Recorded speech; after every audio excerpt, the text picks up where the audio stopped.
سلام كبرات نايز مدب زتخاتلتي حواتين حاتين أبوتاتين أديتاتين سلام نعخاتكم يخون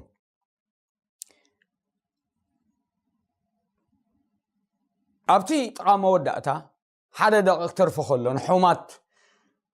باقاننتن بستفلالي إذا سبن تجنقو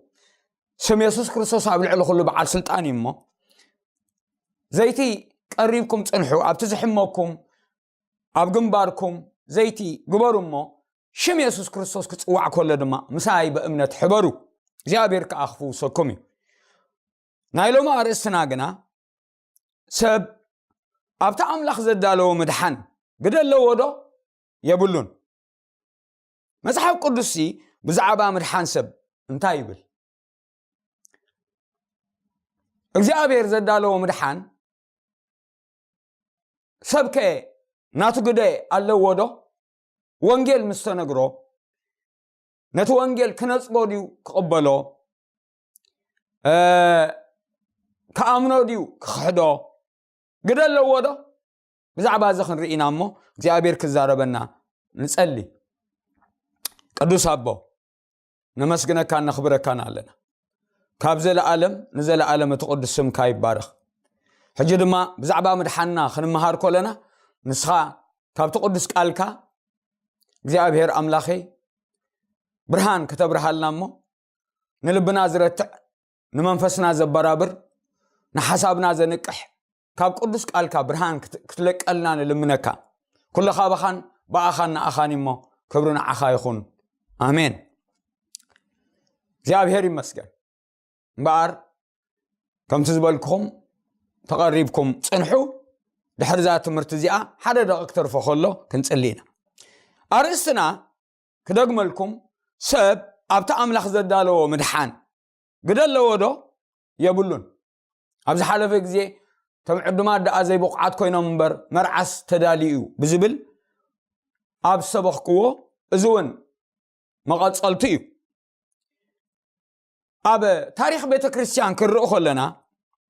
جون كالفين زبهال حدا فرنساوي كدمي شدشت مئة عمت عبيلي يخون شدشت مئة عمت عبيلو دارجا يخون زنبره بزعبا مدحان أملاخ ترايو كم جمر تحصل مودعتا نمدحان تتأياقي بحاليو أبت زمنتي حدا يعقوب أرمينيوس زبهال هولنداو دما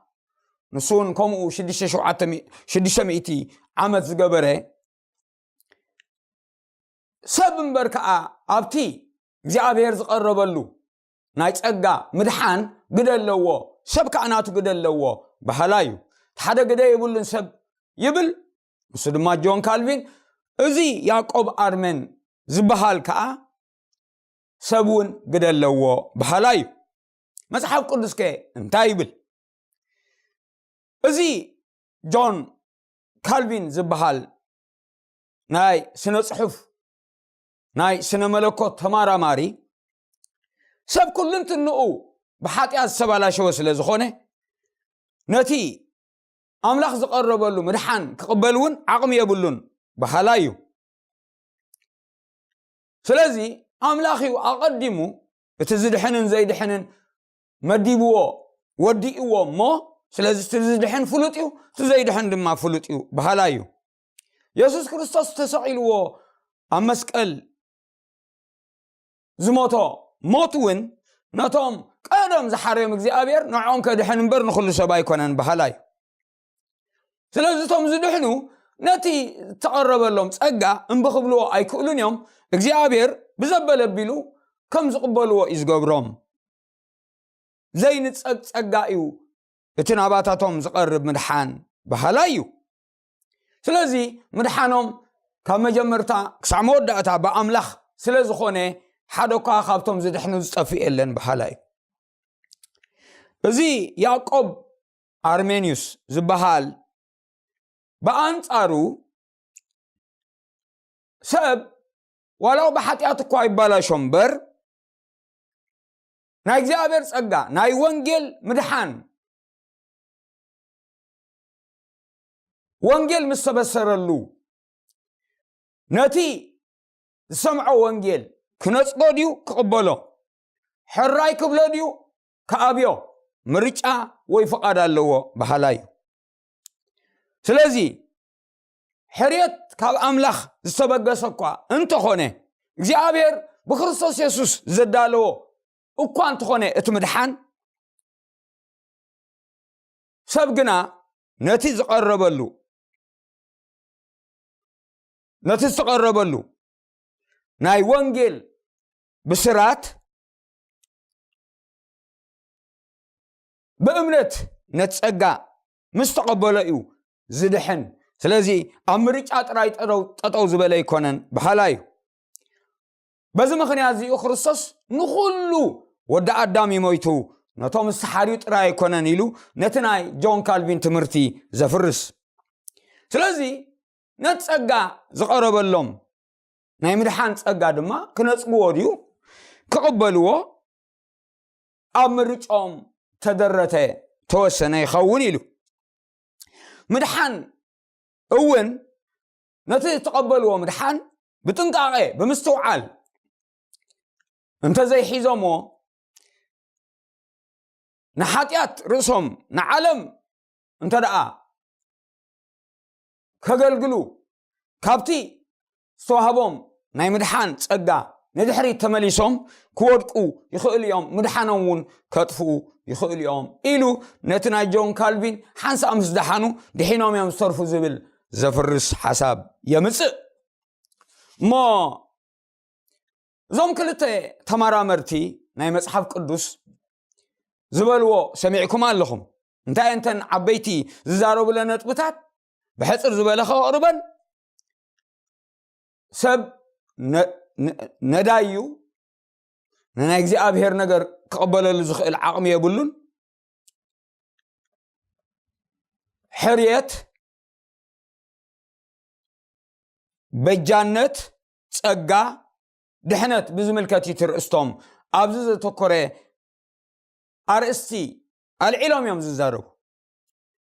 depravity election atonement grace salvation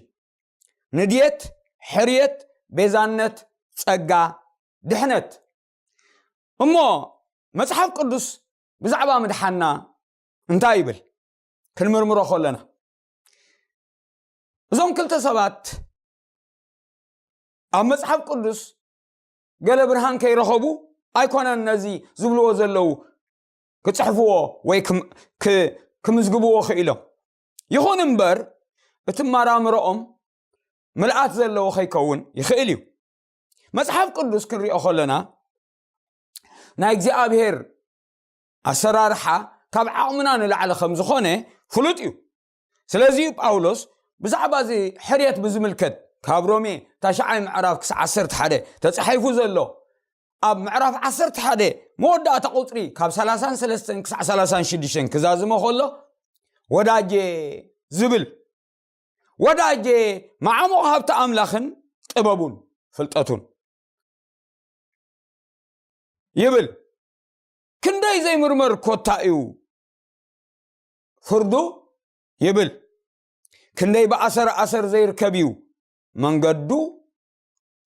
ሓሳብ እግዚአብሔር ዝፈልጥ መን እዩ ወይስ መን እዩ ዘማኸሮ እሞ ቀደም ገለ ዝሃቦ እሞ ዝፍደዮ ኩሉ ካብኡ ኩሉ ብኡ ኩሉ ድማ ንኡ እዩ እሞ ንዘለዓለም ክብሪ ይኹን ኣሜን ኢሉ ዓፂዎ ኣሎ ወዳጄ መበልኡ እቲ ዝግብኦ መርመራታት መሰካየደ ልዕሊ ዓቕሙ ከም ዝኾነ ንእግዚአብሔር ክሓድገሉ ከሎት ጉዳይ ንርኢ ይኹን እምበር ኣምላኽ ክንድሕነሉ ንኽእል ንጹር ዝኾነ ቃል ኣብ መጽሓፍ ቅዱስ ኣንቢሩንላ ኣሎ እምበር እቲ መጽሓፍ ቅዱስ ናበይ ይዛዚ ንዝብል ገምጋም ክህብ ተደኣ ኮይነ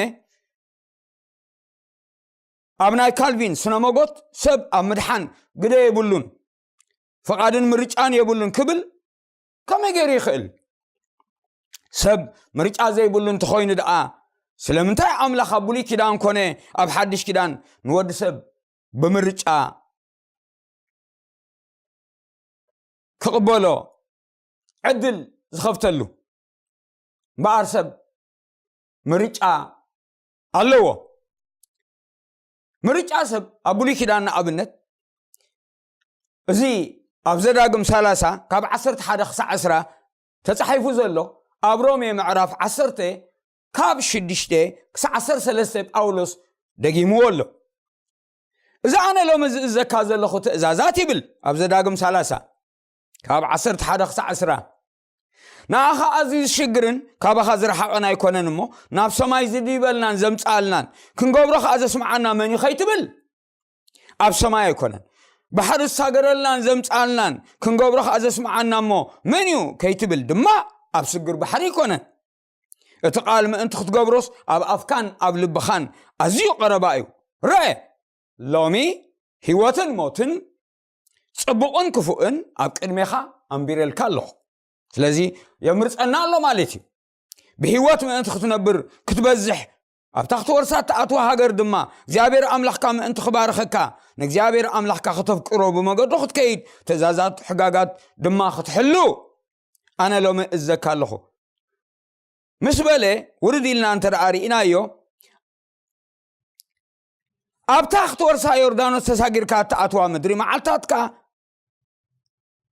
አይተነውሕን ተዳአ ንጣዖታት አምሊኽካ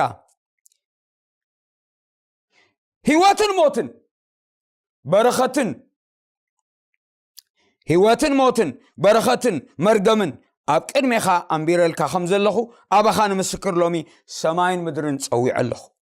እምበኣርሲ ንስኻን ዘርእኻን ብህይወት ምእንቲ ክትነብርሲ ህይወት ሕረ ኢሉ እኳ ደኣ ይምዕደና ንሱ ህይወትካን ምናሕ ዕድሜኻን እሞ መን እግዚኣብሔር ኣብታ እግዚአብሔር ነቦታት ካን አብርሃም ይስሐቅ ያዕቆብ ክቦም ዝመሓለሎም ምድሪ ክትነብርሲ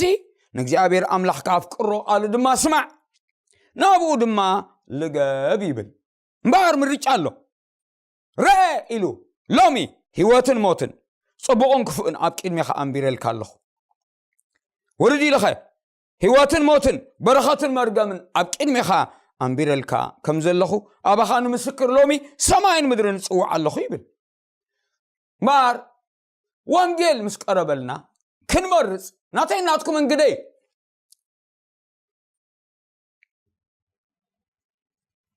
እንደገና ምርጫ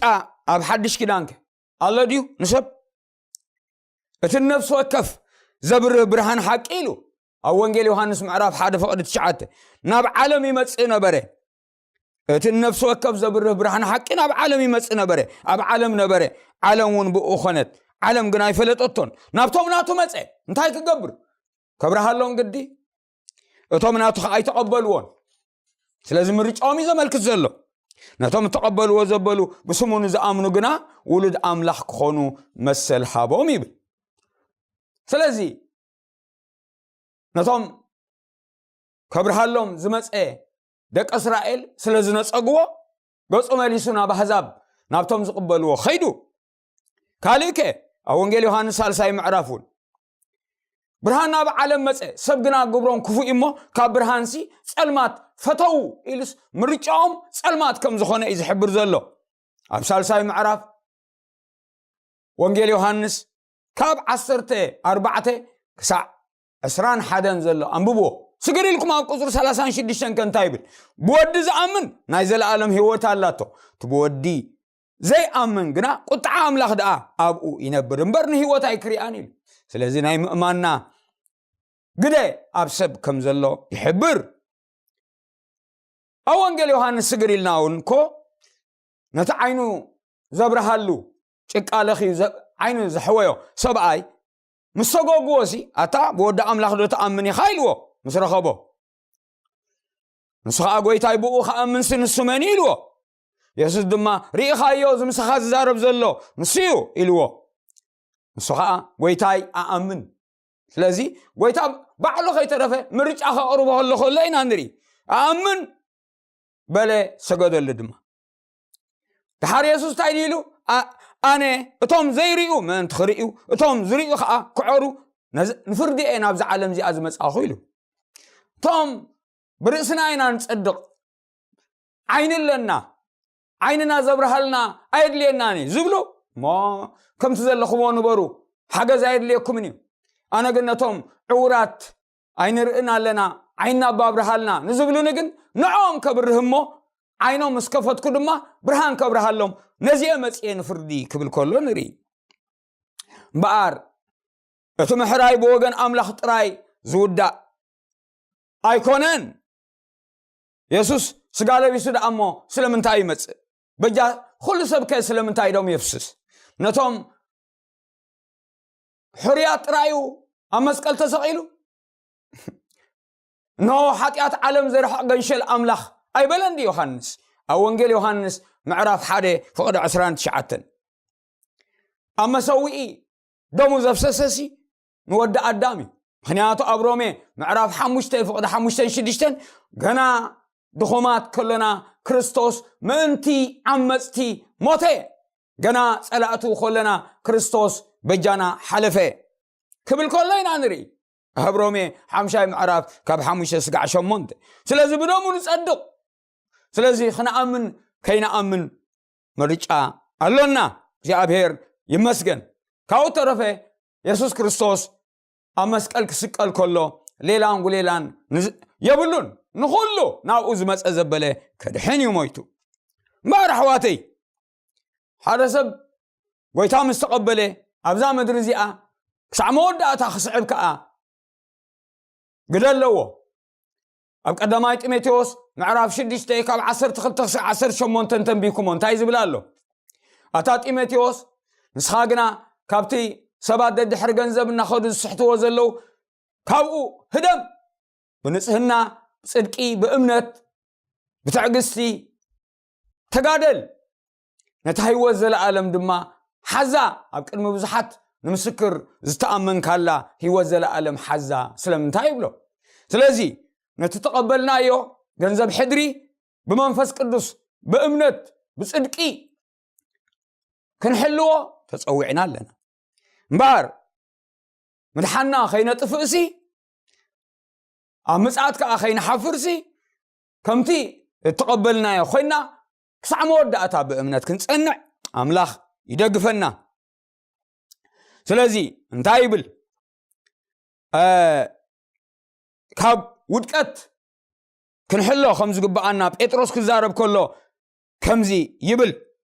ደጊም ኣቱም ፍቁራተይ ነዚ ቅድም እናፈለጥኩምሲ ብስሕተት እቶም ስድ ዝኸዱ ዘለው ተሳሒብኩም ካብ ጽንዓት ርእስኩም ከይትወድቁ ተሓለው ስለዚ ክወድቕ ይኽእል እዩ ዝደሓነ ሰብ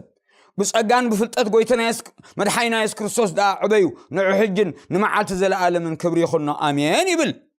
እግዚአብሔር ይመስገን ካልኣይ ጴጥሮስ ምዕራፍ 2 ምዕራፍ 3 ካብ 17-18 እንደገና ስገሪሉ ጳውሎስ ድማ ኣብ ካልኣይ ጢሞቴዎስ ምዕራፍ 2 ካብ 10-13 ካልኣይ ጢሞቴዎስ ካልኣይ ምዕራፍ ካብ 10-13 ክሳዕ መወዳእታ እምነትና ክንሕሉ ብትዕግስቲ ድማ ነታ መንግስቲ ኣምላኽ ክንጽበ ከም ዝግባአና ክዛረብ ከሎ ከምዚ ኢሉ ስለዚ ምእንትቶም ሕርያት ንሳቶም ድማ እቲ ኣብ ክርስቶስ ኢየሱስ ዘሎ ምድሓን ምስ ናይ ዘለዓለም ክብሪ ምእንቲ ክረኽቡ ምድሓን ክረኽቡ ስግኦም ክድሕን ክብሪ ኣምላኽ ድማ ክማቐሉ ምእንቲ ክረኽቡ ንኹሉ ዕገስ ኣለኹ ምስ በለ እሙን ቃል እዩ ኢሉ ምስኡ እንተሞትናስ ምስኡ ከዓ ብህይወት ክንነብር ኢና ስለዚ ስጋዕ መወዳእታ ምስኡ ኮይና ብእምነት ጸኒዕና ንሙት ምስኡ እንተሞትናስ ምስኡ ብህይወት ክንነብር ኢና እንተ ተዓገስና ምስኡ ከዓ ክንነግስ ኢና ስለዚ ክትዕግስቲ የድልየና ክንነግስ ተደኣ ኮይና እንተ ክሓድናዮ ንሱ እውን ክኽሕደና እዩ ንሕና እንተ ጠለምናዮ ንርሱ ክኽሕድ ኣይከኣለን እሞ እሙን ኮይኑ ይነብር ዝብል ቃል ምድሓና ክንሕሎ ከም ዝግባአና ይምስክረልና እዚ ኩሉ ክዛረብ ከለኹ ግና እግዚአብሔር ኣዝዩ ዓቢን ኣዝዩ ዘይብጻሕ ዘይምርመር ብኣሰር ድማ መንገዱ ዘይርከብ ስለ ዝኾነ ኪንዮውዚ እንፈልጦ ቃል እግዚአብሔር አለው ወخنብልኳ ዘይግባእ እንተኾነ ኩሉ ከም ዝፈለጥና ኮይና ክንዛረብ ግን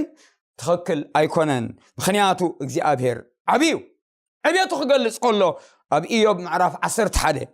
ካብ 5 እስካብ 11 ከምዚ ይብል ኣየ ኣምላኽ ያ እንተ ዝዛረብ ከናፍሩ ከፊቱ እንተ ዝመልሰልካ ኢልዎ ናይ ጥበብ ምስጢራት ካብቲ ዘሎ ዕፅፊ ምዃኑ እንተ ዝገልጸልካ ገሊኡ ኣበሳኻ ከም ዝርስዖ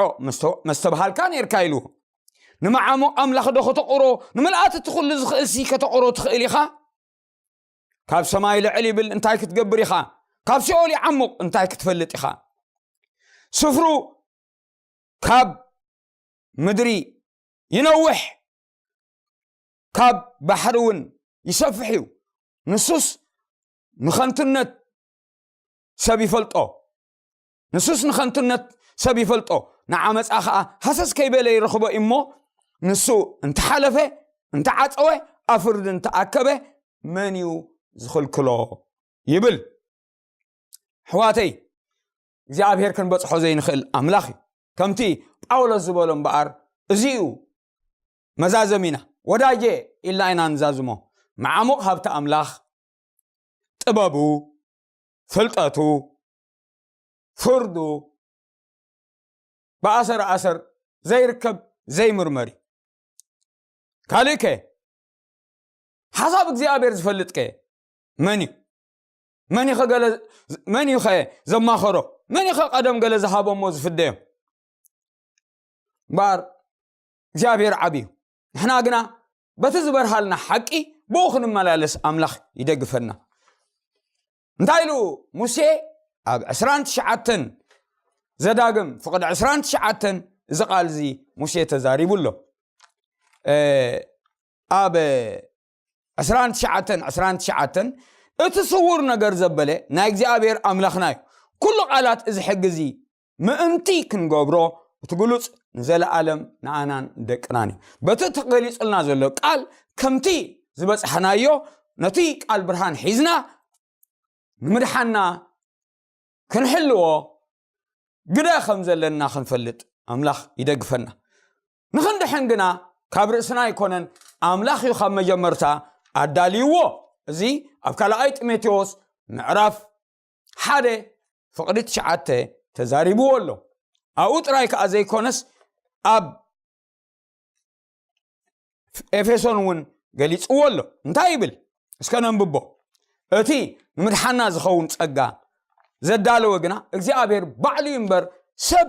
ኣብቲ ምድሓና እግዚአብሔር ኣብቲ ብክርስቶስ ተዳለወልና ምድሓን ምንም ዝውስኾ ከም ዘየለ ግን ፍሉጥ እዩ ምስ ቀረበልና ግን ብእምነት ከይንቅበሎ ልብና ከፊትና ከይንቅበሎ እንታይ ይኽልክለልና ሕዋቴ ንዝቀረበልካ ጽቡቕ ነገር እንተ ደኣ ሸንዲሕካዮሲ ካልእ ዕድል የብልካን ስለዚ ነዚ ዝበሃለልኩም ዘሎ ወንጌል ኣይትንፀግዎ እንተ ደኣ ነፂኩሞ ካልእ ዕድል ስለዘየለ ይብላ ኣለኹም ካልኣይ ጢሞቴዎስ ምድሓና ዘዳለወ እግዚአብሔር ምዃኑ ይሕብር ኣለኹ እምበር ክንድሕነሉ ንኽእል ካልእ ስም ንሰብ ኣብ ትሕቲ ሰማይ ኣይተዋህቦን እሞ ነዚ ስም ዝፀዊዕኩም ሎሚ ካብ ሓጢኣትኩም ተሓፀቡ ምድሓንኩም ቀረባ እሞ ቀረባ ከሎን እግዚአብሔር ድለይዎ እግዚአብሔር ይመስገን እንታይ ይብላ ኣለኹ ኣብ ካልኣይ ጢሞቴዎስ ምዕራፍ 1 ፍቅዲ 9 ከምዚ ይብል ምድሓና ዘዳለወ እግዚአብሔር እዩ ኣምላኽ ኢሉ ብፍቃድ ርእሱን በቲ ብክርስቶስ ኢየሱስ ቅድሚ ዘመናት ዓለም እተዋህበና ጸጋን ትጸጋሲ በክርስቶስ ቅድም ምስራት ዓለም ዘመን ቅድም መቁፃሩ እግዚአብሔር ኣዳልይዎ ኣምላኽ ብፍቃድ ርእሱን በቲ ብክርስቶስ ኢየሱስ ቅድሚ ዘመናት ዓለም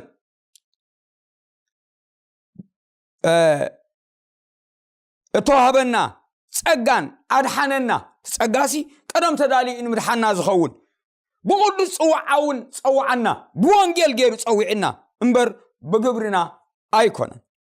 ሕጂ ግና ብምግሃድ መድሓኒና ኢየሱስ ክርስቶስ ተገልጸ እቲ ጸጋ ንዘመናት ተዓቂሩ ዝነበረሲ መን ሒዝዎ መጺኡ ንምድሓና ዝኸውን ክርስቶስ መልኣኽ ኣይኮነ ጻድቕ ኣይኮነ ሰብ ኣይኮነ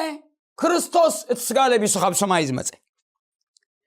ሕጂ ግና ኢሉ ብምግሃድ መድሓኒና ኢየሱስ ክርስቶስ ተገልጸ ኣይናይ እቲ ቅድሚ ምስራት ዓለም ኣዳሊዎ ዝነበረ ንድሕነሉ ጸጋ ማለት እንታይ ማለት እዩ ብኸምኡ ዓቕሚ ዘይብሉ ሰብ እትህቦ በረኸት እዩ እትህቦ ሞገስ እዩ እትህቦ ሓገዝ እዩ እግዚአብሔር ተመስገነ ይኹን ሕጂ ግና በመግሃድ መድሓኒና ኢየሱስ ክርስቶስ ተገልጸ ንሱ ንሞት ምስዓሮ ንህይወትን ዘይምጥፋእን ነጸጋዚ ብወንጌል ናብ ብርሃን ኣውፂዎ ስለዚ ብርሃን ወንጌል ይንገረልና ስለዘሎ እዚ ንገረልኩም ዘሎ ወንጌል ተቐቢልኩም ሰሚዕኩም ብድሓኑ ንኽትኣምኑ ወይ ንኸይትኣምኑ ንኽትነጽግዎ ወይ ንኽትቅበልዎ ኣባኹም እዩ ስለዚ ሎሚ ምድሓንኩም ሸለል ኣይትበሉ ዝወድሓንኩም ክንጽሊና እግዚአብሔር ተመስገነ ይኹን ሕውማት እንተደኣ ኣለኹም ኣብቲ ዝሕመኩም ኣሚንኩም ምሳይ ጸሎት ግበሩ ነዚ ጸሎት እዚ ኣይትልመድዎ 10 ግዜ ምጽላይ ይኮነን ዘዋጽእ እምነት እዩ ዘዋጽእ ሙሉእ ልቢ ሃለኹም ብሙሉእ ልብኹም ድለይዎ ምቑል ልቢ ኣይትሓዙ ድልዋት ኮይንኩም ተቐረቡ ንጸሊ ቅዱስ ሰማያዊ እግዚአብሔር ኣቦ እቲ ንሰብ ዘይከኣሎ ንዓኻ ይከኣለካ እዩ ዓመታት ዝቖፀረ ይኹን ትሕማም ካብ ዓልየት ተሳገረ ይኹን ኣጋንንቲ ዝደርበይዎ ይኹን ሓኪም ተስፋ ዘቆረጾም ይኹን ብዘይገድስ ሕጂ በቲ ቅዱስን ክቡርን ስምካ በቲ ሓያል ስም ኢየሱስ ክርስቶስ ኩሉ ሕማም ካብ መንበስብስቶም ክሳዕ ከብዲ እግሮም በኢየሱስ ክርስቶስ ስም ነጸላ ከም ዝቕንጠጥ ክቕንጠጥ ቀሸም ንሓዊ ከም ዘንድዶ በኢየሱስ ስም ይንደድ ኣብ ውሽጢ ድዩ ኣብ ደገ ኣብ ከብዲ ድዩ ኣብ ማህፀን ኣብ ርእሲ ድዩ ኣብ ዓይኒ ኣብ ጎረሮ ድዩ ኣብ ዓጽሚ ኣብ ስጋ ኣብ ጅማት በኢየሱስ ክርስቶስ ስም ኪድ ሰቕዮም ዘበለ ዝቐንዝዎም ዘበለ ዝሕሞም ዘበለ ሓይሊ ዝኸልኦም ዘበለ ዘድክሞም ዘበለ ኣብ ማእሲ ዘውደቖም ሓይሊ ሕማም በኢየሱስ ክርስቶስ ስም ብሓይልን ስልጣንን ስም ኢየሱስ ክርስቶስ ኪድ ለቐቃ ንሓብተይ ለቐቆ ነቦይ ለቐቃ ነደይ ለቐቆ ንሓወይ ብስም ኢየሱስ ክርስቶስ ኢትካ ዘርግሕ ጎይታ ብስምካ ሕጂ ይሕወዩ የማነይቲ ኢትካ ተድሕኖም ተተሳእዮም ብስም ኢየሱስ ክርስቶስ ተንስኡ ዘይትገብሮ ድማ ግበሩ ዝወድሓንኩም ኣሜን